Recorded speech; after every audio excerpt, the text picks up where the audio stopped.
VOA 60-তে স্বাগত জানাচ্ছি আমি তাহিরা কিবরিয়া। সংক্ষেপে আমেরিকার কিছু খবর। যুক্তরাষ্ট্রের পররাষ্ট্র মন্ত্রণালয়ের মুখপাত্র ম্যাথিউ মিলার বলেছেন, মধ্যপ্রাচ্যে উত্তেজনা কমানোর জন্য যুক্তরাষ্ট্র চাপ অব্যাহত রেখেছে। ইসরায়েল বলেছে ইরানের বিমান হামলার জবাব তারা দেবে, তবে বিশ্ব নেতারা ইসরায়েলকে প্রতিশোধ না নেয়ার আহ্বান জানিয়ে আসছেন। ইসরায়েল পাল্টা হামলা চালালে কঠোর জবাব দেয়ার হুঁশিয়ারি দিয়েছে ইরান।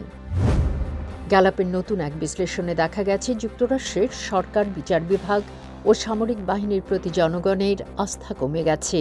ফলে গ্রুপ অফ 7ভুক্ত শিল্প উন্নত দেশগুলোর চেয়ে যুক্তরাষ্ট্র পিছিয়ে আছে। প্রায় ৬৮% আমেরিকান নাগরিকের সরকারের প্রতি আস্থার অভাব রয়েছে। ক্যালিফোর্নিয়া ও নরওয়ে মঙ্গলবার জলবায়ু পরিবর্তনের বিরুদ্ধে লড়াইয়ের প্রতিশ্রুতি বাড়ানোর উদ্দেশ্যে নতুন এক অংশীদারিত্ব চুক্তি স্বাক্ষর করেছে। ওই চুক্তিতে জিরো কার্বন নির্গমন এবং বন উজাড় হ্রাসের নতুন লক্ষ্যমাত্রা অন্তর্ভুক্ত রয়েছে। আজ এ পর্যন্তই। Tahira Kibria, voice of America, Washington.